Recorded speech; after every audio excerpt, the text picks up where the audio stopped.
ప్రభువును రక్షకుడైనటువంటి యేసుక్రీస్తు నామములో ఈ మధ్యవారపు బైబిల్ ధ్యాన సమయానికి చేరుకున్నటువంటి మీ అందరినీ అభినందిస్తూ ఉన్నాం. దేవుడు మిమ్మల్ని మీ కుటుంబాలను దీవించి ఆశీర్వదించునుగాక. రోమీలకు రాసినటువంటి పత్రిక ధ్యానాలు మనం జరిగిస్తూ ఉన్నాం. మొదటి అధ్యాయం 14, 15, 16 వచనాలు చదువుకుందాం. బైబిల్ను తెరచి జాగ్రత్తగా చూడాలని ప్రభు పేరిట మనవి చేస్తూ ఉన్నాం. గ్రీసు దేశస్థులకును గ్రీసు దేశస్థులు కాని వారికిని జ్ఞానులకును మూఢులకును నేను రుణస్థుడును కాగా నా వలన అయినంత మట్టుకు రోమాలోని మీకును సువార్త ప్రకటించుటకు సిద్ధముగా ఉన్నాను. సువార్తను గూర్చి నేను సిగ్గుపడువాడును కాను. ఏలయనగా నమ్ము ప్రతివానికి, మొదట యూదునికి గ్రీసు దేశస్థునికి కూడా రక్షణ కలుగుజేయుటకు అది దేవుని శక్తి అయి ఉన్నది. ప్రార్థన చేసుకుందాం. పరిశుద్ధుడు అయిన మా తండ్రి, ప్రేమ కలిగిన మా దేవా, మీకు వందనాలు స్తోత్రాలు చెల్లిస్తూ ఈ సాయంకాల సమయం వాతావరణం కొంచెం ఇబ్బందిగా ఉన్నప్పటికీ కూడా అయా మీ కుమారులు మీ కుమార్తెలు వాక్యం పట్ల ఆసక్తితో, ధ్యానం పట్ల భక్తి శ్రద్ధలతో సంఘానికి మీరు అనుగ్రహించినటువంటి ఆరాధనా క్రమమును గౌరవించి ఇక్కడ చేరిన ప్రతి ఒక్కరిని కూడా దీవించండి, ఆశీర్వదించండి. మీ మాటలు ధ్యానించనై ఉండగా మా ప్రభువా, మా మధ్యలో మీరు సంచరించి మాకు బోధించుమని అడుగుతా ఉన్నాం, మాకు నేర్పించుమని అడుగుతా ఉన్నాం. మమ్మల్ని మీ చేతులకు అప్పగించుకుంటూ యేసు పరిశుద్ధ నామంలో అడిగి వేడుకుంటూ ఉన్నాను తండ్రి, ఆమెన్. ప్రియమైనటువంటి వారలారా, మనం ఈ వాట్సాప్లో ఆల్రెడీ నేను మీకు కొన్ని ప్రశ్నలు, ఒక 3 ప్రశ్నలు ఇవ్వడం జరిగింది. వాటిని మీరు చదివి ఉంటారని నేను అనుకుంటా ఉన్నాను. సువార్తను గురించినటువంటి విషయాలు, సువార్త విషయంలో పౌలు గారి యొక్క వైఖరి ఏంటి, విశ్వాసి రోజువారీ జీవితంలో సువార్త పాత్ర ఏంటి, సువార్త జీవితాన్ని రూపుదిద్దితే అది ఎలా ఉంటుంది అనే ఒక 3 ప్రశ్నలు నేను మీకు తెలియజేయడం జరిగింది. ఈ 3 ప్రశ్నలకు సంబంధించినటువంటి విషయాలు ఈ రోజున మనం ధ్యానం చేయడానికి ప్రయత్నం చేద్దాం. చాలా సందర్భాల్లో ఒక భక్తుడు ఏమన్నాడయ్యానంటే, ఒక క్రైస్తవుడిగా అనిపించుకుంటున్నటువంటి వాడు బైబిలానుసారమైనటువంటి క్రైస్తవ జీవితం ఎందుకు జీవించలేకపోతా ఉన్నాడు అని అంటే, అతనికి కానీ ఆమెకు కానీ సువార్త అర్థం కాలేదు అన్నాడు. చాలా ప్రాముఖ్యమైనటువంటి విషయం. ఒక క్రైస్తవుడు అనిపించుకుంటున్నటువంటి వాడు బైబిలానుసారమైనటువంటి జీవితాన్ని అతడు కానీ ఆమె కానీ జీవించలేకపోతా ఉంది అని అంటే కారణం ఏంటి అని అంటే, వారికి సువార్త అర్థం కాలేదు అన్నాడనమాట. మనలో చాలామందికి సువార్త అనేటువంటి పదం చాలా సుపరిచితం. మనలో చాలామంది కూడా సువార్తను ప్రకటిద్దాం అనేటువంటి మాటలు వాడుతున్నటువంటి వారమే. సువార్తను చెప్పాలి కదా అని మనం సంభాషించుకునేటువంటి వారమే. సువార్త అనేది ఒక క్రైస్తవుని జీవితంలో ఎక్కువగా మనం మాట్లాడుకునే, ప్రార్థించేటువంటి పదం లేకపోతే విషయం.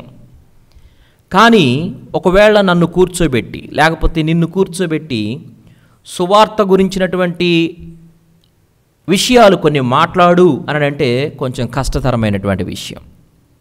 అందుకోసమని ఆ భక్తుడు ఏమన్నాడయ్యానంటే, మనకు సువార్త అర్థం కావాలి అన్నాడు.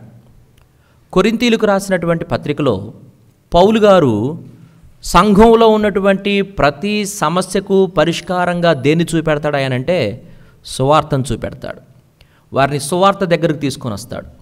వాళ్ళలో విభేదాలు ఉన్నాయా, సువార్త దగ్గరకు రమ్మంటాడు. వాళ్ళలో వర్గభేదాలు ఉన్నాయా, సువార్త దగ్గరికి రమ్మంటాడు. వివాహం గురించి మాట్లాడుతూ ఉన్నారా, సువార్త దగ్గరికి రమ్మంటాడు. లేకపోతే హెచ్చు తగ్గుల గురించి మాట్లాడుతూ ఉన్నాడా, సువార్త దగ్గరికి రమ్మంటాడు. లేకపోతే విగ్రహార్పితములకు సంబంధించిన దాని గురించి మాట్లాడుతూ ఉన్నాడా? సువార్త దగ్గరికి రమ్మంటాడు. ఫర్ ఎవ్రీ ప్రాబ్లం ఆయన సంఘంతో మాట్లాడుతూ ఉన్నప్పుడు సువార్త దగ్గరకు తీసుకొని వచ్చినట్లుగా, సువార్త దగ్గరకు తీసుకురావడం అంటే ఏంటి? సువార్త దగ్గరకు తీసుకొని వస్తానని నేను కూడా పాటికి 10 సార్లు అంటా ఉన్నాను అంటే ఏంటి అంటే, సువార్తలో ఏం జరిగిందో ఆ సన్నివేశాల దగ్గరకు తీసుకురావడం. మనం సువార్త సందేశంగా దేని గురించి అయితే మాట్లాడుకుంటా ఉన్నామో ఆ సందేశం దగ్గరకు తీసుకురావడం, ఆ సందేశంలో దేవుని యొక్క సంకల్పం దగ్గరకు తీసుకురావడం, దేవుని యొక్క ప్రేమ గురించి దగ్గరకు తీసుకురావడం, దేవుని యొక్క క్షమాపణ దగ్గరకు తీసుకురావడం, దేవుని యొక్క నడిపింపు దగ్గరకు తీసుకురావడం. ఇట్లా సువార్తలో మన దైనందిన జీవితంలో, మన వ్యక్తిగత జీవితాలు, మన కుటుంబ జీవితాలు, భార్యాభర్తల మధ్య సంబంధ బాంధవ్యాలు, తల్లిదండ్రులు పిల్లల మధ్య పిల్లల పెంపక విషయాలు, వివాహాలు, వీటన్నిటి విషయంలో ప్రతిదానికి నీకు సొల్యూషన్ దొరుకుద్ది. ఇది బైబిల్ చెప్తున్నటువంటి విషయం. సో కాబట్టి చాలా సందర్భాల్లో మనం అందరం కూడా సువార్తను మినహాయించి బైబిల్ సంబంధిత జ్ఞానం అంతా కూడా మనం కలిగి ఉండడానికి ప్రయత్నం చేస్తూ ఉంటాం. కానీ ఆ భక్తుడు ఏమన్నాడయ్యానంటే, నీకు సువార్త అర్థమైతే చాలు, నీకు అన్ని విషయాల్లో నువ్వు క్రైస్తవునిగా బ్రతకటానికి, జీవించటానికి నీకు అవకాశం ఉంటుంది అన్నాడు. 14వ వచనంలో మనం పోయినసారి చూస్తూ ఉన్నప్పుడు, గ్రీసు దేశస్థులకును గ్రీసు దేశస్థులు కాని వారికిని జ్ఞానులకును మూఢులకును నేను రుణస్థుడును అనే మాటలు మనం ధ్యానం చేశాం. నేను రుణస్థుడును అనేటువంటి మాటను అంతకుముందు ధ్యానం చేశాం. గ్రీసు దేశస్థులకును గ్రీసు దేశస్థులు కాని వారికిని అని ప్రీవియస్ బైబిల్ స్టడీలో మనం ధ్యానం చేశాం. దాని గురించి మాట్లాడుతూ ఉన్నప్పుడు గ్రీసు దేశస్థులు కానివారు అన్నప్పుడు సువార్త చెప్పేటువంటి విషయంలో, లేకపోతే సువార్తను వ్యాపింపజేసేటువంటి విషయంలో నో బౌండరీస్ అన్నాం. రెండవది నో బ్యారియర్స్ అన్నాం.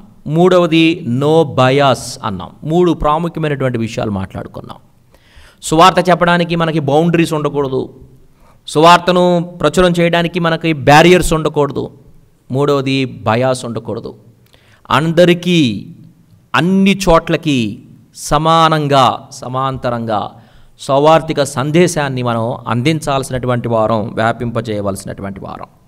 ఇవన్నీ కూడా మన యూట్యూబ్ ఛానల్లో ఉన్నాయి. మీరు దయచేసి మరలా ఒకసారి వాటిని చూడడానికి ప్రయత్నం చేస్తే, లేదా బైబిల్ స్టడీకి వస్తూ ఉన్నప్పుడు ప్రీవియస్ ఎపిసోడ్ని ఒకసారి చూడటానికి ప్రయత్నం చేస్తే మీరు మరలా ఈరోజు జరగబోయేటువంటి ఈ ఫ్రెష్ బైబిల్ స్టడీకి కనెక్ట్ అవ్వడానికి ఒక అవకాశం ఉంటుంది. ఎప్పటికప్పుడు రోమీలకు రాసిన పత్రిక ధ్యానాలైనా, ఫిలిప్పీలకు రాసినటువంటి పత్రిక ధ్యానాలైనా, ఈ రెండింటికి కూడా ప్రీవియస్ ఎపిసోడ్లో ఏం చెప్పారు అనేది ఒకవేళ మీరు చూసుకొని రాగలిగితే ఈ ఫ్రెష్ బైబిల్ స్టడీకి కనెక్ట్ అవ్వడానికి చాలా అవకాశం ఉంటుంది, చాలా సులభతరం అవుతుంది. దీన్ని గమనించాల.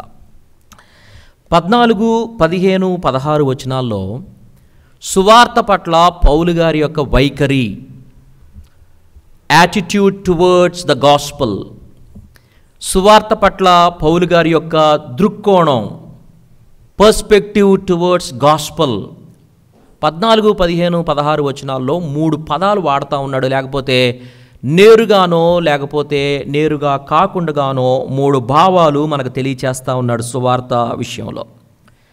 14వ వచనంలో ఏమంటాడనంటే, నేను రుణస్థుడను అన్నప్పుడు, ఇదిగో జ్ఞానులకును మూఢులకును నేను రుణస్థుణ్ణి, గ్రీసు దేశస్థులకును గ్రీసు దేశస్థులు కాని వారికి నేను రుణస్థుణ్ణి అని అంటే, నా చుట్టూ ఉన్నటువంటి వారికి అందరికీ కూడా సువార్త చెప్పడంలో, సువార్త సందేశం అందించడంలో నేను రుణస్థుడిని అన్నప్పుడు సువార్త పట్ల ఆయన సంకల్పం ఏంటో చెప్తా ఉన్నాడు. ఇది మొట్టమొదటిది సంకల్పం. 15వ వచనంలో ఏమంటున్నాడు నా వలనైనంత మట్టుకు రోమాలోని మీకును సువార్త ప్రకటించుటకు నేను సిద్ధంగా ఉన్నాను అంటాడు. రెండవ మాట సిద్ధంగా ఉండడం.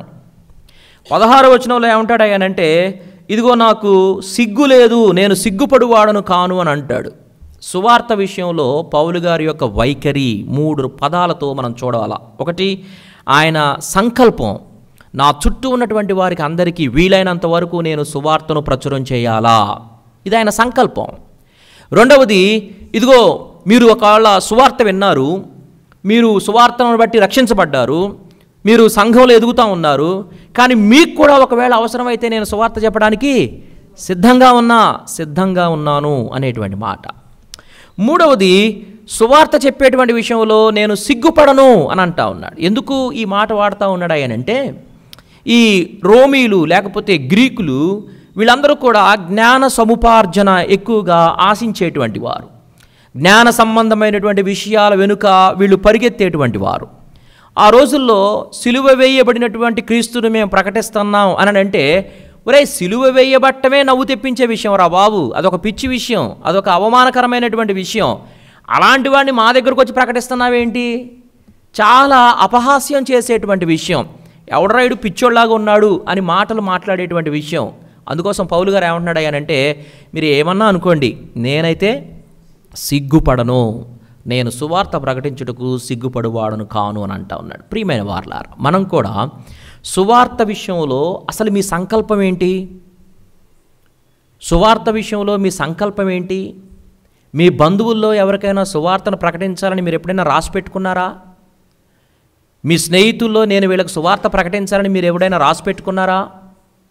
మీ చుట్టూ ఉన్నటువంటి వారికి ఎవరికైనా ఈ సువార్త ప్రకటించాలని రాసి పెట్టుకున్నారా? ఒక 6 రోజులు 7 రోజుల క్రితం నేనేం చేశాను అయ్యానంటే, 1వ తరగతి నుండి 10వ తరగతి వరకు నాకు చెప్పినటువంటి టీచర్లు ఎవరైతే ఉన్నారో వాళ్ళ పేర్లు జ్ఞాపకం చేసుకొని రాయడానికి ప్రయత్నం చేశాను. వాళ్ళు ఎక్కడెక్కడ ఉన్నారా లేరా అని వాకపు చేయడం ప్రయత్నం చేశాను. కారణం ఏంటంటే, ఒక 2 సంవత్సరాల లోపులో దేవుడు అవకాశం ఇస్తే వాళ్ళని కలిసి వాళ్ళకి సువార్త చెప్పాలనేటువంటి ఆలోచన. విషయం ఏంటంటే, మనకు కూడా పౌలు గారికి ఒక సంకల్పం ఉంది, గ్రీసు దేశస్తులకు కానీ గ్రీసు దేశస్తులు కాని వారికి కానీ నేను సువార్త ప్రకటించాలా. మనం చెప్పుకుందాం, మీరు క్రైస్తవులుగా ఆయన దగ్గర నుండి, క్రీస్తుని వెంబడిస్తున్న దగ్గర నుండి నేను జనరల్గా మాట్లాడలా. సాధారణంగా మనం ఏం చేస్తాం, అవకాశం వచ్చినప్పుడల్లా సువార్త ప్రకటించడానికి మనం అవకాశం తీసుకుంటాం. నేను దాని గురించి మాట్లాడలా. పర్టికులర్గా ఇదిగో వీళ్ళు నా స్నేహితులు, పర్టికులర్గా ఇదిగో వీళ్ళు నా బంధువులు, ఇంకా క్రీస్తుని ఎరిగినటువంటి వారు, పర్టికులర్గా ఇదిగో వీళ్ళు రోజు నాతో ఉంటారు అని ఎవరి గురించి అయినా మీరు రాసుకొని సువార్త ప్రకటించాలనేటువంటి సంకల్ప బలం మీలో ఉందా? పౌలు గారు నేర్పిస్తున్నటువంటి విషయం, మనకు సంకల్పం ఉండాలి సువార్త విషయంలో. ప్రియమైనటువంటి వారలారా, అందుకోసమనే సువార్త చాలా చాలా ఇగ్నోర్ చేయబడింది, లేకపోతే నెగ్లెక్ట్ చేయబడింది, నిర్లక్ష్యం చేయబడింది. కారణం ఏంటంటే, మనం అందరం కూడా ఒకదాని తర్వాత ఒకటి సంఘంలో ఆరాధనలకు అలవాటు పడిపోయి వ్యక్తిగతంగా, కుటుంబంగా, సంఘంగా మనం సువార్తను ప్రచురించేటువంటి విషయంలో సంకల్పాలు కలిగి ఉండడం లేదు. మనకు సంకల్పం ఉండాలా. ఈ సంకల్పం బలం మనల్ని ఏం చేయాలి అంటే, మనల్ని ప్రభు యొక్క సందేశాన్ని, ప్రభు యొక్క ప్రేమను మన వారికి తెలియజేసేటువంటి రీతిగా మనల్ని నడిపించాలా. కాపరిగా నా కోరిక, నా ప్రార్థన, నా అభ్యర్థన, ఈరోజైనా ఇంటికి వెళ్ళిన తర్వాత ప్రార్థన చేసి ఎవరినైనా జ్ఞాపకం చేసుకొని ఇదిగో వీళ్ళకి నేను సువార్త ప్రకటించాలి, లేకపోతే నేను ప్రార్థనలో వీళ్ళ గురించి దేవుని దగ్గర మొరపెట్టి సమయం వచ్చినప్పుడు వీళ్ళకి సువార్తను ప్రకటించాలని కొందరు పేర్లు రాసుకొని వారి కోసం ప్రార్థన చేయడం అనేది మీరు సంకల్పించాల్సినటువంటి విషయం. రెండోది ఏమంటా ఉన్నాడంటే, నేను మీకు సువార్త చెప్పడానికి సిద్ధం. సందర్భం చెప్తా ఉన్నాను, రోమా సంఘానికి రాస్తా ఉన్నాడు, విశ్వాసులే, కానీ వాళ్ళకు కూడా సువార్త చెప్పడానికి సిద్ధమే. చాలా సందర్భాల్లో మనం ఏమనుకుంటామయ్యానంటే, సంఘంలో ఉన్నటువంటి వారికి సువార్త ఏంటి, పాస్టర్ గారు ఏంటి పొద్దాకలు సువార్త చెప్తున్నారు. బైబిల్ చెప్తా ఉంది సంఘంలో కూడా ఏం చెప్పాలంట, సువార్త చెప్పాలా.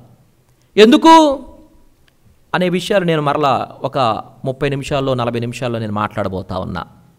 అలాగనే మూడవది ఏమంటా ఉన్నాడంటే, నేను సిగ్గుపడువాడను కాను. చాలామంది మనం సువార్త చెబుతూ ఉంటే మన స్నేహితులకు, మన శ్రేయోభిలాషులకు, మన బంధువులకు వాళ్ళు నవ్వచ్చు, హేళన చేయొచ్చు, అపహాస్యం చేయొచ్చు. గొర్రెలను పిలుస్తూ ఉన్నారు ఈ మధ్యకాలంలో క్రైస్తవుల్ని, లేకపోతే బైబిల్ వాళ్ళని పిలుస్తూ ఉన్నారు. అరే మీరు అందరూ యేసు ప్రభు పలానా వాళ్ళ దేవుడురా అని ఒక జాతికి అంటగట్టి మాట్లాడుతూ ఉన్నారు. ఇవన్నీ కూడా అపహాస్యం చేసేటువంటి విషయాలు, హేళన కలుగు చేసేటువంటి విషయాలు. ఒకవేళ మనం ప్రభు పేరు ఎత్తితే, క్రీస్తు పేరు ఎత్తితే మన యొక్క బ్యాక్గ్రౌండ్ తెలుసుద్దేమో, మనం ఎలాంటి వారమో తెలుసుద్దేమో, ఎవరి వారమో తెలుసుద్దని మనం చాలా సందర్భాల్లో క్రీస్తు పేరు ఎత్తకుండగా, మనం ప్రభువు వారమని చెప్పకుండగా లోకంలో జీవిస్తూ ఉంటాం. పౌలు గారు ఏమంటా ఉన్నాడంటే, నేను సిగ్గుపడా, నాకెందుకు సిగ్గు? ఆయన నన్ను రక్షించాడు, నన్ను మార్చాడు, నన్ను బలపరిచాడు, మనుషుల్ని మార్చేటువంటి శక్తివంతమైనటువంటి సందేశం నాకు ఇచ్చాడు, నాకు అప్పగించాడు, నాకెందుకు సిగ్గు అని అంటా ఉన్నాడు. సిగ్గుపడువాడును కాను అని అంటా ఉన్నాడు. 3 ప్రాముఖ్యమైన విషయాలు. చాలా సందర్భాల్లో ప్రియమైనటువంటి వాళ్ళారా, ఈ మాట నన్ను అడగనివ్వండి. మనం చాలా సందర్భాల్లో ప్రభువా నాకు అనారోగ్యంగా ఉందయ్యా, ప్రభువా నాకు అది కావాలయ్యా, ప్రభువా నాకు ఇది కావాలయ్యా, నా కుమారుడయ్యా, నా కుమార్తె అయ్యా అని అనేకమైన విషయాలు మనం ఆయన దగ్గర పెడతా ఉంటాం. ఉల్టా ఒకవేళ ఆయన వచ్చి సొలొమోను నేను సువార్త గురించి కొన్ని విషయాలు చెప్పా కదా, మరి చేసావా? ఇది కొంచెం గౌరవప్రదమైనటువంటి విషయం. ఒకవేళ ఇట్లా ఆలోచించండి, అయ్యా సొలొమోను నా సువార్త ప్రకటించాయా, నా సువార్తను బట్టి సంకల్పం కలిగి ఉండాయా, సొలొమోను నా సువార్తకి చెప్పడానికి సిద్ధంగా ఉండాయా అని ఆయన బతిమలాడుతూ ఉన్నాడు అనుకోండి, అది ఎలా ఉంటుంది? సో ఎవ్రీ టైం మనకి ఏం అలవాటు అయిపోయింది అంటే, దేవుడు అనగానే ఆయన మనకి ఇచ్చేవాడు, దేవుడు అనగానే ఆయన మనల్ని బయటపడేసేవాడు, దేవుడు అనగానే మన సామర్థ్యానికి మించిన పనులు మన జీవితాల్లో చేసేవాడు. ఆయన మనకు కొన్ని పనులు ఇచ్చాడు, మరి అవి వాటిని ఏం చేద్దాం? ప్రియమైనటువంటి వారు గమనించండి, వాక్యంలో ఎంత ఎదుగుతూ ఉన్నాము అనేది ఒక ప్రాముఖ్యమైనటువంటి విషయమే. కానీ నువ్వు ఎంత ఎదుగుతూ ఉంటే అంతగా దేవుని ప్రేమను రుచి చూచినటువంటి వాడిగా ఆ ప్రేమను బయట చెబుతావు, అది సూచన. నువ్వు ప్రేమను బయట చెప్పకుండా నేను ఎదుగుతూ ఉన్నానంటే కూడా అది కూడా అపోహల గురించి మాట్లాడుతున్నాను కదా, ఒకసారి దీని గురించి కూడా మాట్లాడతాను. వాక్యంలో ఎదగడం ప్రాముఖ్యం కాదు, వాక్యంలో ఎదుగుతూ ఉన్నదానికి సూచన కనబడాలిగా. యెహోవా దయాళుడని రుచి చూచి ఎరుగుడి అన్నప్పుడు, నేను ఎదుగుతూ ఉన్నప్పుడు, రుచి చూసినప్పుడు ఆ ప్రేమను నేను పంచకుండా ఎలా ఉంటాను? అది కనబడట్లేదు అనుకోండి, నేను ఎదుగుతూ ఉన్నాను అనేది అర్ధసత్యం, నేను ఎదుగుతూ ఉన్నాను అనేది అర్ధసత్యం. సో సువార్త పట్ల పౌలు గారి యొక్క వైఖరి, సంకల్పం కలిగి ఉన్నాడు, సిద్ధంగా ఉన్నాడు. నేను సిగ్గుపడువాడను కాను అని అంటా ఉన్నాడు. 15వ వచనంలో రాస్తున్న మాట చూడండి. కాగా నా వలనైనంత మట్టుకు రోమాలోని మీకును సువార్త ప్రకటించుటకు సిద్ధంగా ఉన్నాను. ఇందాక నుంచి మాట్లాడుతున్నటువంటి మాట అదే, రోమాలోని మీకును సువార్త ప్రకటించుటకు సిద్ధంగా ఉన్నాను అంటున్నాడు. ఈ పత్రిక రోమాలోని సంఘానికి రాస్తా ఉన్నాడు. ఇందాక నుంచి మనం మాట్లాడుకుంటా ఉన్నాం. మీకును సువార్త ప్రకటించుటకు అంటా ఉన్నాడు. దాదాపుగా 11 అధ్యాయాల వరకు ఏం చేశాడు అంటే సువార్తనే అర్థం చేయిస్తూ ఉన్నాడు, సువార్త యొక్క మూలాలు మాట్లాడుతూ ఉన్నాడు, సువార్త యొక్క సంకల్పాన్ని మాట్లాడుతూ ఉన్నాడు, దేవుని యొక్క సంకల్పం మాట్లాడుతూ ఉన్నాడు. రోమాపత్రిక చదువుతూ ఉంటే 11 అధ్యాయాల వరకు కూడా అసలు సువార్త ఏంటి అనేదే మాట్లాడుతూ ఉన్నాడు. ఎవరితో? ఒక సంఘంతో. అందుకోసమనే 16 అధ్యాయాలు కలిగినటువంటి ఒక పుస్తకంలో, ఒక పత్రికలో దాదాపు 11 అధ్యాయాలు సువార్తను అర్థం చేయిస్తూ ఉన్నాడు. That is the value of gospel and that is the importance of gospel. You need to understand this. సువార్తనకు మనకు అర్థం కావాలా. సువార్తను అర్థం చేయించడానికి 11 అధ్యాయాలు వాడాడు ఆయన. ప్రియమైనటువంటి వారలారా, ఒక విశ్వాసి తన రోజువారీ జీవితంలో సువార్త అవసరత ఉందా? విశ్వాసే, అసలు విశ్వాసి అయ్యాడు అంటేనే సువార్త విని దాన్ని అంగీకరించి కదా. సువార్త విని అంగీకరించినటువంటి విశ్వాసికి మళ్ళీ సువార్త అవసరమా? బైబిల్ ఏం చెప్తా ఉంది? అవసరమే అంటా ఉంది. ఇది రాసి పెట్టేసుకోవాలి మనం. నాకెందుకు సువార్త? నేను సువార్త వినే కదా రక్షించబడింది, సువార్తను బట్టే కదా నేను రక్షించబడింది. బైబిల్ ఏమంటా ఉంది అంటే, ఓకే, కానీ నీ డే టు డే లైఫ్లో నీకు సువార్త కావాలి, నీ రోజువారీ జీవితంలో నీకు సువార్త కావాలి. పేతురు గారు రాసినటువంటి మొదటి పత్రిక 2వ అధ్యాయం 3వ వచనంలో ఏమంటాడో చూడండి. అక్కడ ఒక మాట వాడాడు, రక్షణలో ఎదుగు నిమిత్తం అని అంటాడు. రక్షణలో ఎదగడం ఏంటి మరి? రక్షింపబడిన తర్వాత ఇవే ఆలోచించాల్సినటువంటి విషయాలు. మనం సువార్త విన్నాం, సువార్త అంగీకరించాం, సువార్త అంగీకరించిన దాన్ని బట్టి మనం విశ్వాసులం అయ్యాం. కానీ పేతురు గారు ఏమంటా ఉన్నాడు అంటే, నువ్వు రక్షణ పొందావు కదా, ఆ రక్షణలో నువ్వు ఎదగాలి అని అంటా ఉన్నాడు. రక్షణలో ఎదగాలి. ఇదే పత్రిక 1వ అధ్యాయం 16వ వచనంలో ఏమంటా ఉన్నాడు చూడండి. సువార్తను గూర్చి నేను సిగ్గుపడువాడను కాను, ఏలయనగా నమ్ము ప్రతివానికి, మొదట యూదునికి గ్రీసు దేశస్థునికి కూడా రక్షణ కలుగు చేయుటకు అది దేవుని శక్తి. నమ్మువానికి సువార్త ఏంటంట? దేవుని శక్తి. మరి ఈ శక్తి నా జీవితంలో నేను అనుభవిస్తూ ఉన్నానా? సువార్త వలన కలిగినటువంటి ఈ శక్తి నా జీవితంలో నేను అనుభవిస్తూ ఉన్నానా? నమ్ము ప్రతివానికి దేవుని శక్తి అంటా ఉన్నాడు కదా. మూడవది, కొరింథీయులకు రాసిన మొదటి పత్రిక 1వ అధ్యాయం 18వ వచనంలో, సిలువను గూర్చిన వార్త రక్షింపబడుచున్న మనకు దేవుని శక్తి. రక్షింపబడుతూ ఉన్నామంట మనం. రక్షింపబడుతూ ఉన్నటువంటి మనకి దేవుని శక్తి అని అంటా ఉన్నాడు. దేవుని శక్తి. సో కాబట్టి ప్రియమైనటువంటి వారలారా, అపోహల్లో నుండి బయటకు వద్దాం, భ్రమంలో నుండి బయటకు వద్దాం, మోసంలో నుండి బయటకు వద్దాం. ఏంటి అని అంటే, నాకు సువార్త వినబడితేనే కదా నేను రక్షించబడింది. 100% రైట్.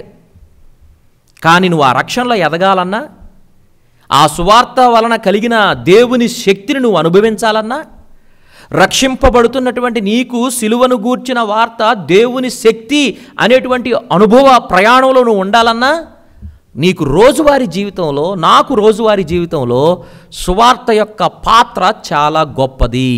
సువార్త యొక్క పాత్ర చాలా గొప్పది. సువార్త అంటే ఏంటి అసలు?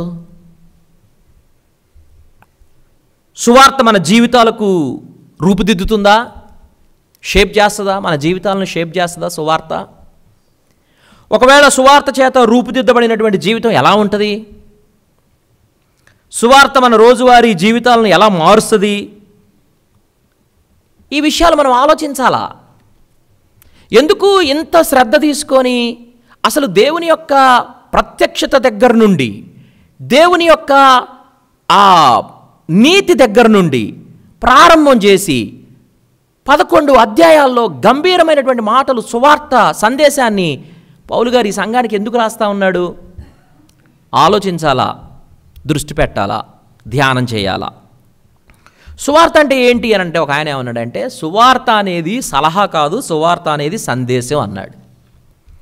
సువార్త అనేది సలహా కాదు, సువార్త అనేది సందేశం. సలహా అంటే ఏంటి? ఏదైనా ఒక సలహా ఇస్తా ఒక సహోదరునికి లేకపోతే ఒక సహోదరికి, అప్పుడు ఏం చేస్తారు వాళ్ళు? ఆ సలహాని వాళ్ళు చేస్తారు. నేను ఒక సలహా ఇస్తా, ఇదిగో ఇలా చేయాలి బాబు అని నేను తన్నాను అనుకోండి, అలా చేస్తాడు. ఏం చేస్తాడు? సందేశం అంటే ఏంటి? ఆల్రెడీ చేయబడింది, అది నీకు సందేశంగా చెప్తా. సలహాలో ఏముంటుంది అంటే నువ్వు చేయాల్సిన పని ఉంటుంది. సందేశంలో ఏముంటుంది అంటే నీ కోసం చేయబడిన పని ఉంటుంది. సువార్త అనేది ఎందుకు సలహా కాదు అని అంటే, సలహా అనేది ఇస్తే నువ్వు దాని తర్వాత నువ్వు చెయ్యాలా. ఆ సలహాలో ఉన్నటువంటి విషయాన్ని నువ్వు చెయ్యాలా. నువ్వు చేసేది సువార్త కాదు. నువ్వేదైనా చెయ్యాలి రక్షింపబడటానికి అని అంటే అది సువార్త కాదు. ఇదిగో నువ్వు అక్కడికి వెళ్ళాలి ఇక్కడికి వెళ్ళాలి అని అంటే అది సువార్త కాదు. ఇదిగో నువ్వు ఇలా రావాలి అలా రావాలి అని అంటే అది సువార్త కాదు. ఇదిగో నువ్వు ఇన్నిసార్లు ఉపవాసం ఉండాలి, ఇన్ని రోజులు ఉపవాసం ఉండాలంటే అంటే సువార్త కాదు. ఎవరైనా, అది క్రైస్తవ మతమైనా క్రైస్తవేతర మతమైనా, నువ్వు రక్షించబడటానికి నువ్వు ఇది చెయ్యాలి అని నీకు ఎవరైనా చెబుతా ఉన్నారా? అది సువార్త కాదు, అది సలహా. బయటికి వెళ్ళి మాట్లాడండి. సందేశం. సువార్త అనేది సందేశం. సందేశం అంటే ఏంటంటే ఆల్రెడీ నీ గురించి ఒక కార్యం చేయబడింది. ఆ న్యూస్ ఆ సందేశం నీ దగ్గరకు వస్తుంది. అవునా, ఆల్రెడీ ఇది నా గురించి చేయబడిందా అని అంటావు అన్నమాట. నువ్వు చేసేది ఏముండదు ఇక్కడ. నేనెందుకు క్రైస్తవులు క్రైస్తవేతర మతాలు అని అంటా ఉన్నానంటే, చాలామంది క్రైస్తవ సంఘాలు, చాలామంది క్రైస్తవులు కూడా సువార్త గురించి ఏం చెప్తా ఉన్నారు అని అంటే, ఇదిగో నువ్వు ఇలా ఉండాలా, నువ్వు ఇలా చెయ్యాలా, ఇలా ఉంటే దేవుడు నిన్ను రక్షిస్తాడు. నో. ఆల్రెడీ దేవుడు నీ గురించి ఆయన చేయాల్సింది చేసేసాడు. ఆ సందేశం నీ దగ్గరకు వస్తుందంటే అంతే, అంతకుమించి ఏం లేదు. మతాలు, మత సారాంశాలు, మత సందేశాలు, దానికి సంబంధించినటువంటి గురువులు ఉంటారు కదా, వాళ్ళు ఏమంటారు అని అంటే, నువ్వు మోక్షాన్ని చేరాలి అని అంటే ఇదిగో మార్గం అని అంటారు. ఇదిగో నువ్వు దేవుణ్ణి చేరుకోవాలి, పరమాత్మను చేరుకోవాలంటే ఇదిగో మార్గం, అదిగో మార్గం, అక్కడికి వెళ్ళి రావాలంటారు, దాన్ని దర్శించాలంటారు, దీన్ని దర్శించాలంటారు. కానీ క్రైస్తవ్యంలో మాత్రమే, క్రిస్టియానిటీలో మాత్రమే అదిగో మార్గం ఇదిగో మార్గం అనలా, నేనే మార్గం అన్నాడు. నేనే మార్గం అన్నాడు. క్రైస్తవేతర మత భావనలు ఎలా ఉన్నాయనంటే ప్రజల్ని అక్కడికి వెళ్ళండి, ఇక్కడికి వెళ్ళండి, అది చెయ్యండి, ఇది చెయ్యండి, ఈ స్నానాలు చేయండి, అక్కడికి వెళ్ళి దర్శించండి, ఇవన్నీ కూడా మనుషుల్ని దేవుణ్ణి కలుసుకోవడానికి లేకపోతే దేవుణ్ణి తెలుసుకోవడానికి అక్కడికి ఇక్కడికి పంపించడానికి అలవాటు పడినటువంటి వారు.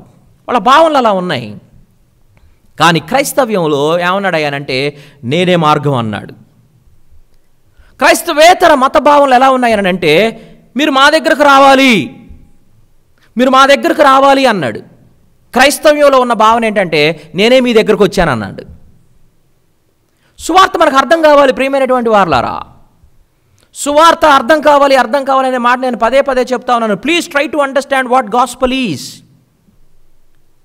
మిగిలినటువంటి వాళ్ళందరూ కూడా సలహా ఇస్తారు. ఇందాక మనం చెప్పుకున్న రీతిగా ఇది చేస్తే మీకు పుణ్యం వస్తుంది, ఇది చేస్తే మీకు శాంతి కలుగుద్ది, ఇది చేస్తే ఈ కష్టం నుండి తొలగించబడతారు, ఇది చేస్తే మీకు అంతా నెమ్మదవుతుంది అని చెప్తా ఉంటారు. ఇది చేస్తే అది చేస్తే. క్రైస్తవ్యంలో అలా లేదు. నువ్వేం చేయనవసరంలా, అంతా ఆయన చేసేసాడు. ఇతరులు ఏమన్నారయ్యానంటే ఇదిగో నువ్వు అక్కడికి వెళ్తే నీకు భగవత్ సాక్షాత్కారం లభిస్తుంది అన్నారు.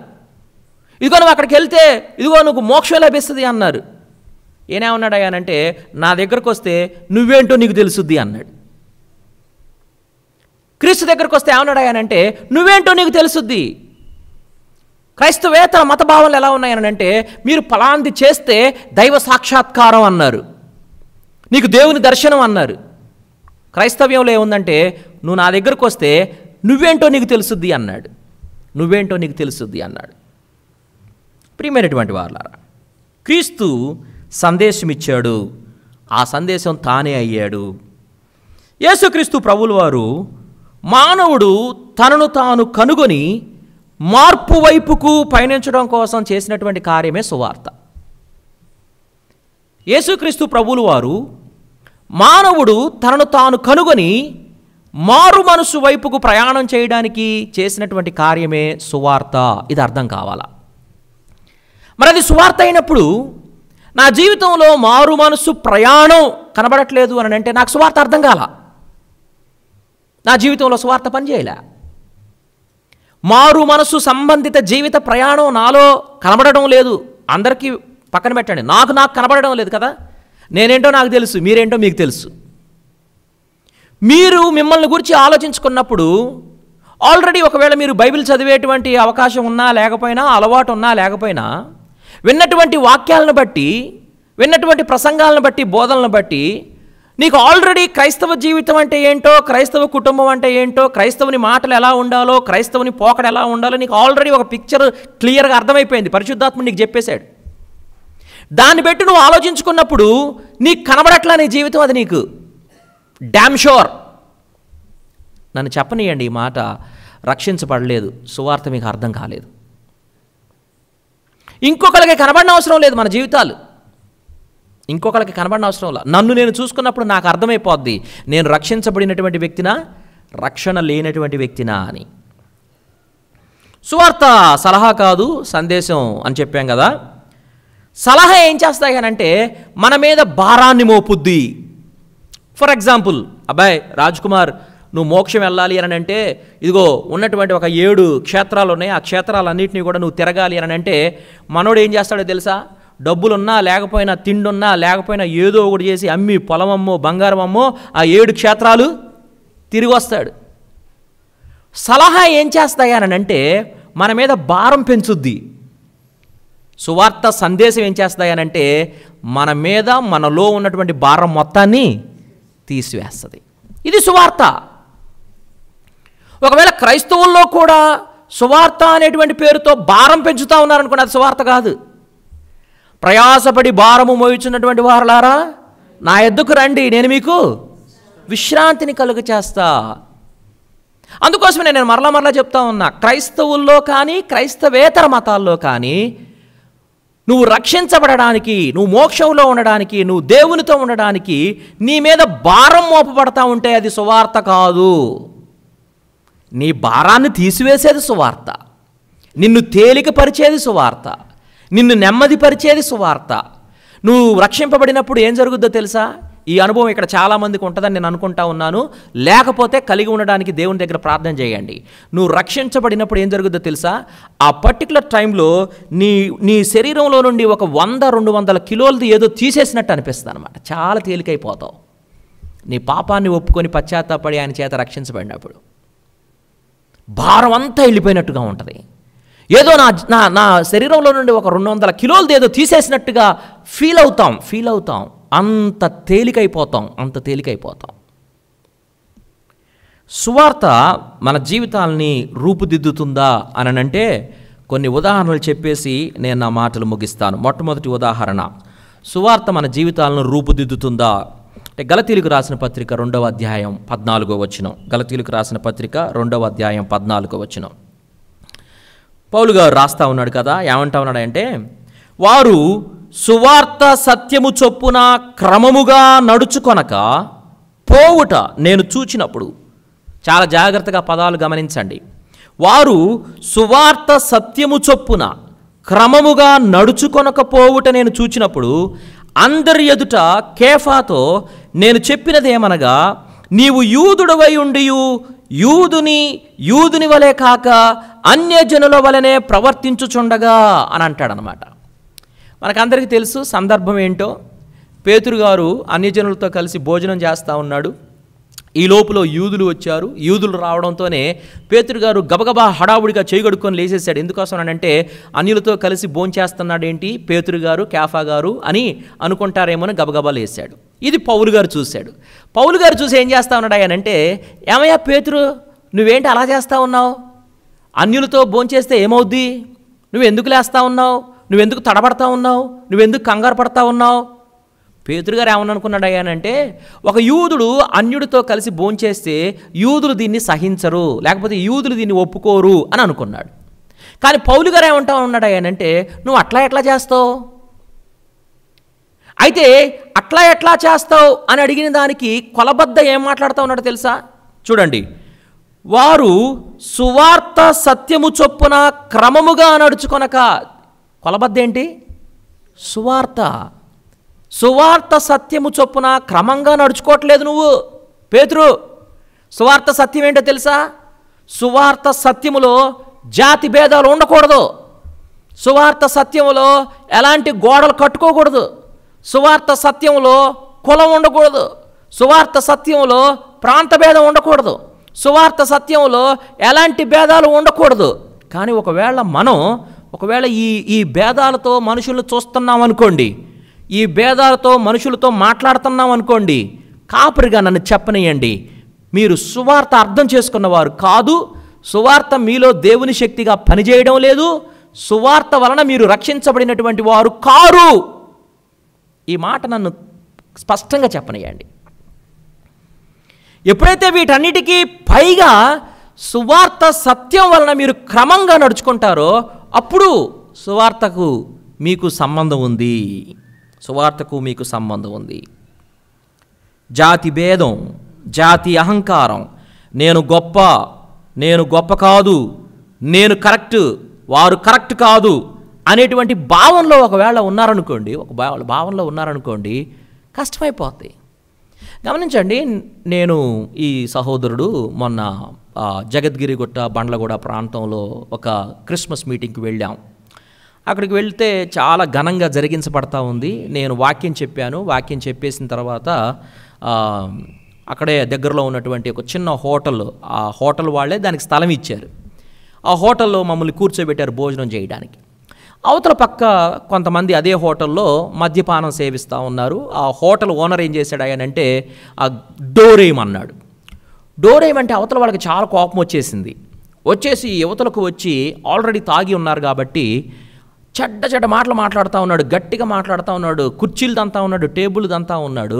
అంత మాత్రమే కాదు, అక్కడ క్రైస్తవులు మీటింగ్ పెట్టుకున్నారు కాబట్టి క్రైస్తవులు అంటేనే ఒక జాతికి సంబంధించిన వారు అని భావిస్తారు కాబట్టి ఆ జాతి పేరు తీసి మాట్లాడుతూ ఉన్నాడు. అన్యుడు మాట్లాడియండి, కానీ క్రైస్తవులు అలాంటి వారు లేరా? క్రైస్తవుల్లో కులతత్వం ఉన్నటువంటి వారు లేరా? క్రైస్తవుల్లో ప్రాంతతత్వం ఉన్నటువంటి వారు లేరా? ప్రియమైనటువంటి వారలారా, ఇవి సువార్త సత్యమునకు క్రమమైనవి కావు. These are not in line with the gospel God. ఇవి సువార్తకు తగినవి కావండి. రెండవ ఉదాహరణ, సువార్త మన జీవితాలను రూపుదిద్దుతుందా అంటే రూపుదిద్దుద్ది. ఎందుకయ్యానంటే సువార్తకి నలుపు తెలుపు, పురుషుడు స్త్రీ, పెద్దలు పిల్లలు, అమెరికా వాళ్ళు ఇండియా వాళ్ళు, ఇండియాలో హిందీ వాళ్ళు తెలుగు వాళ్ళు, సౌత్ వాళ్ళు నార్త్ వాళ్ళు, ఇట్లాంటిది ఏమి లేదు. సువార్తకి అందరూ సమానమే. సువార్త మానవుల్లో సమానత్వాన్ని తీసుకొని వస్తుంది. సువార్త మన జీవితాలను రూపుదిద్దుతుందా? ఎస్, రూపుదిద్దుతుంది. సమానత్వాన్ని తీసుకొని వస్తుంది. రెండవ ఎగ్జాంపుల్, యాకోబు పత్రిక 1వ అధ్యాయం 9వ వచనం. అక్కడ రాస్తా ఉన్నాడు, రాయబడినటువంటి వచనంలో ఉన్నటువంటి భావన ఏంటంటే, ధనవంతులు పేదవారు అనేటువంటి భేదం ఉండొద్దు. ఇదిగో ధనవంతుడు అని అంటాడు, ఇదిగో పేదవాడు అని అంటాడు. ధనవంతులు పేదవారు అనేటువంటి భేదం ఉండొద్దు. ప్రియమైనటువంటి వారలారా, ఈ మాట చెప్పడానికి నాకు అవకాశం ఇవ్వండి. చాలా సంఘాల్లో లేకపోతే సంస్థానాల్లో జరుగుతున్నటువంటి విషయం ఏంటి తెలుసా? మొదటి బెంచీళ్ళు ఆ మీటింగులు జరుగుతూ ఉంటే కొంతమందికి ఏర్పాటు చేసి పెడతారు, అక్కడికి ఎవరికి రానిరు. యేసు ప్రభు ఎప్పుడు అలా లేడు. ఆదిమ సంఘంలో ఎప్పుడు అలాగ లేదు. యేసు ప్రభు ఇచ్చినటువంటి మాదిరి కానీ, ఆదిమ సంఘంలో మనం కలిగి ఉన్నటువంటి మాదిరి కానీ ఎవరి కోసమో సీట్లు వెయిట్ చేయడానికి లేదు. ప్రియమైనటువంటి వారు, ధనికులు పేదవారు అనేటువంటి భావన లేదు. పేదవారైనా ధనికవారైనా గమనించండి. ఈ జెక్ కాలనీలో కానీ, ఈ చుట్టుపక్కల కాలనీలో కానీ వాచ్మెన్లు కానివ్వండి, ఐరన్ చేసేవాళ్ళు కానివ్వండి, ప్లంబర్స్ కానివ్వండి, ఇట్లాంటి పనులోళ్ళు మొత్తం కూడా ఒక దగ్గరికి వెళ్తారు, ఆరాధనకి వెళ్తారు. వాళ్ళు రోజు మనతో మాట్లాడుతూ ఉంటారు. మన ఇళ్లలోనే ఉంటారు, మన అపార్ట్మెంట్లో ఉంటారు. ఏంటబ్బా మీరు ఇంత దగ్గరలో చర్చి పెట్టుకొని అక్కడికెక్కడికో పోతున్నారు అని అంటే, అయ్యారు మీ చర్చిలోకి వస్తే అసలు మమ్మల్ని పట్టించుకుంటారో పట్టించుకోరో అనే భయం అండి మాకు. కూర్చోవాలంటే కొంచెం బిడియంగా ఉంటుందండి మాకు. అంటే మనకు తెలియకుండానే, లేకపోతే కొంతమందికి తెలియకుండానే ఒక పేదవాడు లోపలికి వచ్చినప్పుడు వానికి సెక్యూర్డ్గా ఉండేటువంటి వాతావరణం కల్పించలేకపోతా ఉన్నామేమో. అందుకనే వాళ్ళందరూ కూడా ఎక్కడికి వెళ్తున్నారు అంటే ఇంకో దగ్గరికి వెళ్తున్నారు. సువార్తకి ధనికుడు పేదవాడు అనేటువంటి భావన లేదు.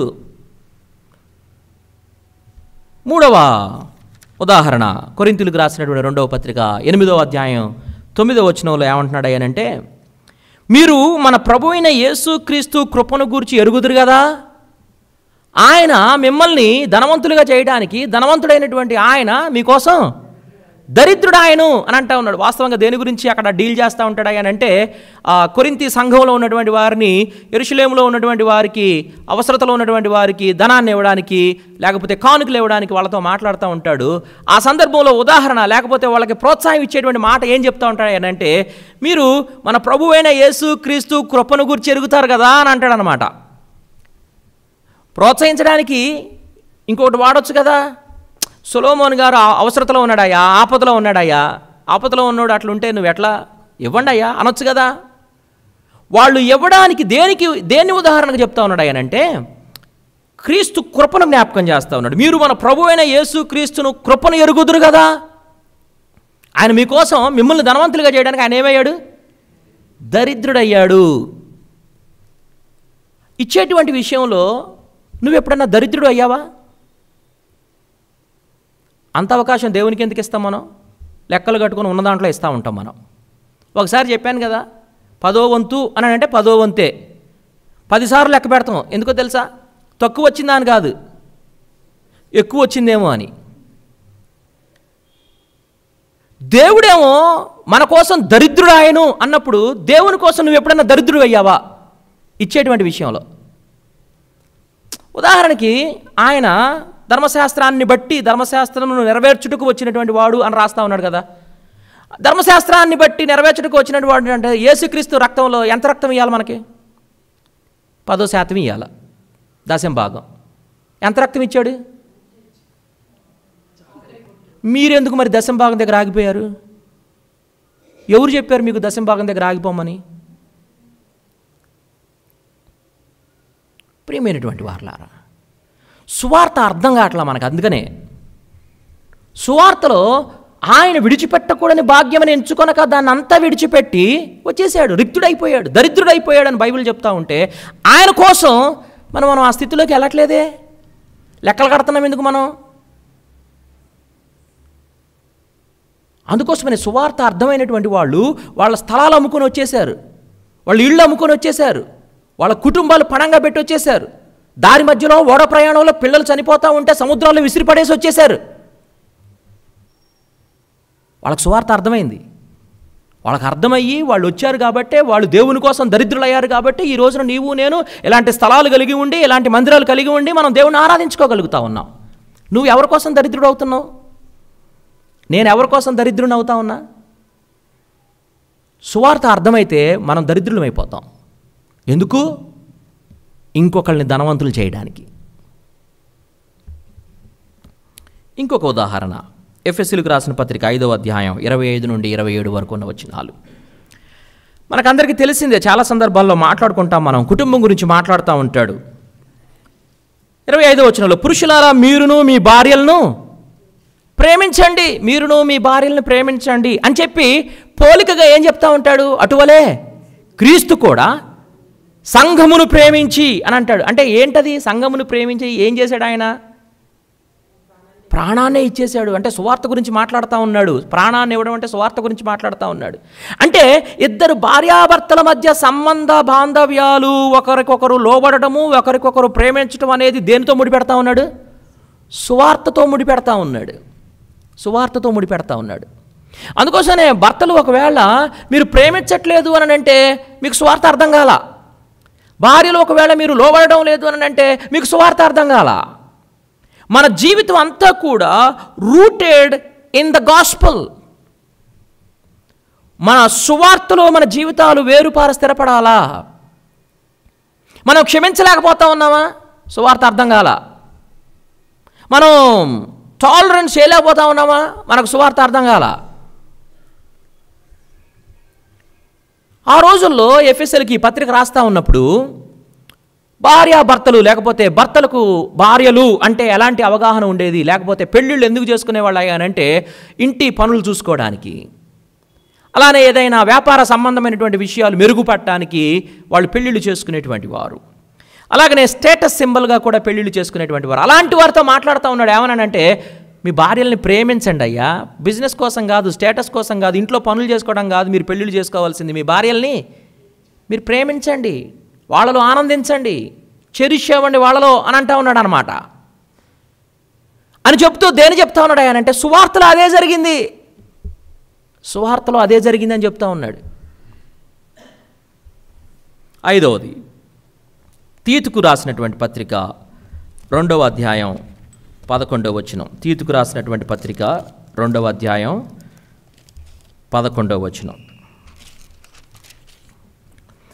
ఏలయనగా సమస్త మనుషులకు రక్షణకరమైన దేవుని కృప ప్రత్యక్షమై మనము భక్తిహీనతను, ఇహలోక సంబంధమైన దురాశలను విసర్జించి శుభప్రదమైన నిరీక్షణ నిమిత్తం, అనగా మహాదేవుడును మన రక్షకుడునైన యేసుక్రీస్తు మహిమ యొక్క ప్రత్యక్షత కొరకు ఎదురుచూచు ఈ లోకములో స్వస్థ బుద్ధితోనూ నీతితోనూ భక్తితోనూ బ్రతుకుచుండవలనని మనకు బోధించుచున్నది. ఏంటంట బోధించేది? సువార్త. దేవుని కృప బోధిస్తూ ఉందంట. దేవుని కృప బోధించడం అంటే సువార్త బోధిస్తూ ఉంది. ఏమని బోధిస్తూ ఉంది? ఇదిగో మీరు శుభప్రదమైన రక్షణ నిమిత్తం ఆయన కోసం ఎదురు చూస్తూ ఈ లోకంలో స్వస్థ బుద్ధితో, నీతితో, భక్తితో బ్రతుకుచుండాలని ఎవరు బోధిస్తూ ఉన్నారంట? సువార్త బోధిస్తూ ఉంది, కృప బోధిస్తూ ఉంది. సువార్త మనల్ని రూపుదిద్దుతుందా అంటే అవును. జాతి భేదాలు, కుల భేదాలు, ప్రాంతి భేదాలు లేకుండా సమాంతరంగా అందరికీ సమానంగా చెప్పబడినటువంటి సందేశం సువార్త. ధనికులు పేదలు అనేటువంటి తేడాలు లేకుండా అందరినీ ఒక దగ్గరకు తీసుకొని వచ్చింది సువార్త. ప్రేమతత్వాన్ని పంచాలి అని చెప్పింది సువార్త. కుటుంబంలో సంబంధ బాంధవ్యాల కోసం మాదిరిగా పెట్టింది, కొలబద్దగా పెట్టింది సువార్త. దైవభక్తి విషయంలో నీతిగా, స్వస్థబుద్ధితో, భక్తితో బ్రతుకుతుండాలని చెప్పింది సువార్త, బోధించేది సువార్త. ఇది బైబిల్ చెప్తున్నటువంటి విషయాలు. కాబట్టి ప్రియమైనటువంటి వారలారా, సువార్త మన జీవితాలని రూపుదిద్దాలా? సువార్త సందేశం అర్థం కాకపోతే మన జీవితాలు రూపుదిద్దబడవు. మన వ్యక్తిగత జీవితాలు కానివ్వండి, భార్యాభర్తల మధ్య సంబంధం కానివ్వండి, పిల్లల పెంపకం కానివ్వండి, మనం పనిచేసేటువంటి యజమానుడు లేకపోతే దాసుడు అనేటువంటి సంబంధ బాంధవ్యాలు కానివ్వండి, for every relationship in your day to day life you have to understand what gospel is. సువార్త ఏంటో అర్థమైతే, దాంట్లో ఉన్నటువంటి సందేశం అర్థమైతే, దాంట్లో ఉన్నటువంటి సంకల్పం అర్థమైతే, దాంట్లో ఉన్నటువంటి ప్రేమ, ఆప్యాయతలు, క్షమాపణలు అర్థమైతే, దాంట్లో ఉన్నటువంటి తగ్గింపు, అధికారాలు అర్థమైతే, దాంట్లో ఉన్నటువంటి లక్ష్యాలు అర్థమైతే, దాంట్లో ఉన్నటువంటి గురులు అర్థమైతే, వాటన్నిటినీ మన ప్రతి సమస్య దగ్గరకు వచ్చి చూస్తే చాలా ఈజీగా అయిపోద్ది. నీ భార్య నిన్ను బాగా ఇబ్బంది పెడతా ఉంది, నీకు బాగా ఇరిటేషన్ వస్తూ ఉంది, కోపం వస్తూ ఉంది, ఒకానొక రోజున చంపేయాలనుకున్నావు, ఎవరికి తెలియకుండా, గుట్టుమట్టు కాకుండా. సువార్తను జ్ఞాపకం చేసుకున్నావు అనుకో, యేసుప్రభు ఏమన్నాడు ఆయనంటే, సంఘం కోసం ఆయన తన ప్రాణాన్ని పెట్టాడు కానీ సంఘం ప్రాణాన్ని తీయలే. అలానే ఏ రిలేషన్షిప్ అయినా కానీ నువ్వు సువార్త దగ్గరకు వస్తే నీకు సొల్యూషన్. అది కుటుంబమైనా సంఘమైనా. క్షమించలేకపోతా ఉన్నావు సంఘంలో ఎవరినైనా, సహోదరుణ్ణి, సహోదరిని, నువ్వు సువార్త దగ్గరకు రావట్లా. సువార్త దగ్గరకు వస్తే ఏమంటాడో తెలుసా? ఒక్కసారి నువ్వు చూసుకో అబ్బాయి, నువ్వు ఎలాంటాడో నీకు తెలుసా, నువ్వు ఎంత రోత బతుకో నీకు తెలుసా, నేను నిన్ను క్షమించాను కదా, ఆ అవతలో నీకు క్షమించడం నీకు ఎందుకు గాట్లా అంటాడనమాట. సువార్త దగ్గరకు మనం ప్రతిరోజు రావాలా, ప్రతి సందర్భంలో రావాలా, అప్పుడు మన జీవితాలు రూపుదిద్దబడతాయి. విశ్వాసిలో సువార్త యొక్క పాత్ర చాలా గొప్పది. విశ్వాసిలో సువార్త యొక్క పాత్ర చాలా గొప్పది. అది మనకు అర్థం కావాలా. దాని ప్రకారం జీవిస్తూ ఉంటే దేవుడు కోరుకున్నటువంటి జీవితాలను మనం కలిగి ఉంటాం. సువార్త దేవుని శక్తి అన్నాడు కదా, అంటే ఏంటి అసలు? సువార్త దేవుని శక్తి అంటే ఏంటి? ఈ విషయాన్ని వచ్చే బైబిల్ ధ్యానంలో మనం మాట్లాడుకుందాం.